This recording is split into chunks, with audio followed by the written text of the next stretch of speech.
And today I'm presenting as a 2 high A-level student, and we're going to be talking about family planning and adolescent sexual and reproductive health. Today our topic, we're going to talk about family planning as well as investing in a lifetime of child. So guys, what do we understand by this?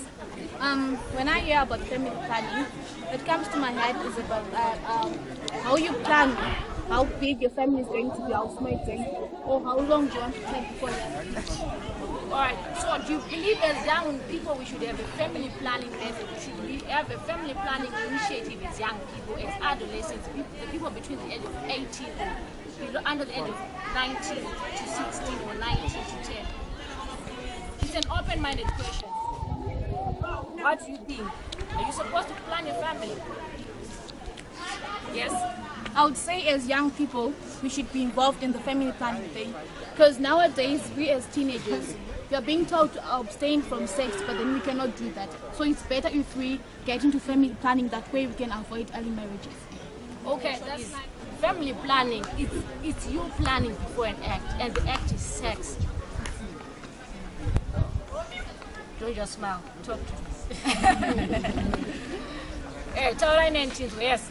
Yeah, as for me, I really don't know how we can tackle this one, because when we look at school dropouts, it means if we are to family plan, which means we are going to put condoms in schools, of which is something which is more like irrelevant, because it's more like we are encouraging sex, but in other words, we are trying to family plan. So to reduce school dropouts, you have to put condoms in schools, of which is something which is more like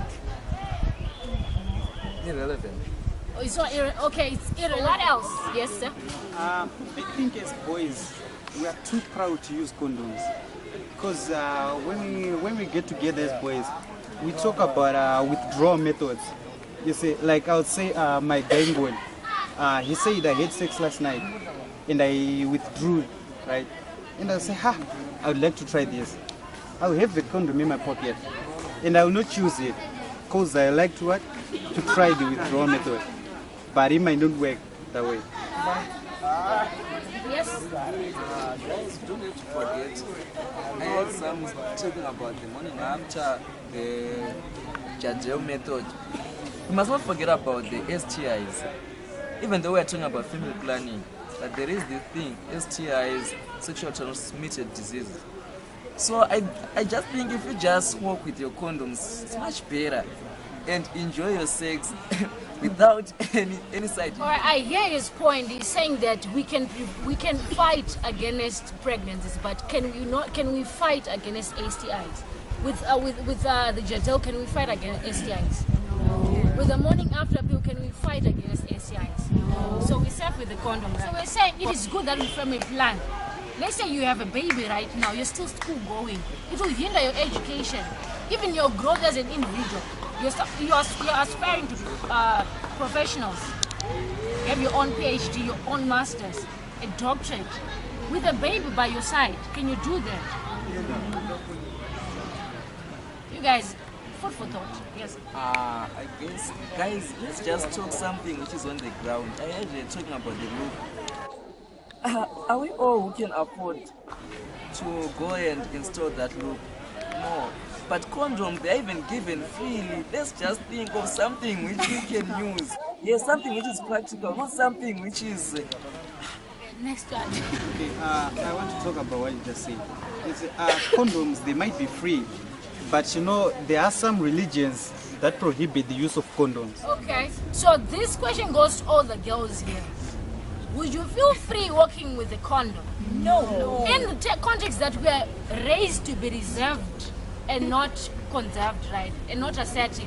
Even if you look at a married woman, you know, when the father of the house comes, they want to have sex in the dark, not in the light.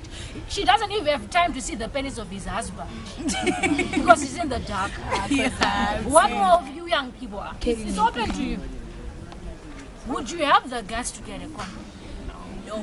Okay. As young people, as the Zimbabwe health statistics says, the young person is having his sexual debut at 12 years. It means just 1% of the people here, 1% of the people here has not already had sex. So we are saying, what can we do as young people, as adolescents, to stop HIV, the transmission of HIV early marriages and school dropouts. What can we do? How can we family plan? How can we plan before and act?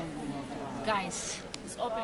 On the issue of condomizing, I think we should start with the education on how to use a condom, since it has got 50 steps of using it. So I think we should start with condomization, both to the female and the male, so that when we do plan to have sex, or maybe when feelings do overtake us and then we end up having sex without planning it, at least we know how to use a condom, and not to forget to carry a condom on you always.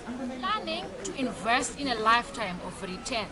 That is a lifetime of committing ourselves to family planning. We are saying, Well, it really breaks my heart when I see someone my age abort a child and then die without even achieving an A-level certificate.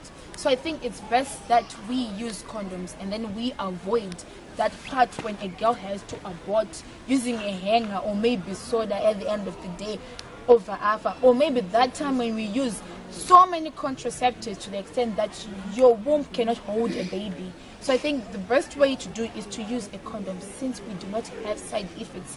And to avoid those little side effects that we have to be taught on how to use. So we're saying, as young people, it is our duty. We own our bodies. We have the right of our bodies. We can say yes or no to sex. And when we say yes to sex, we have to act and plan for sex.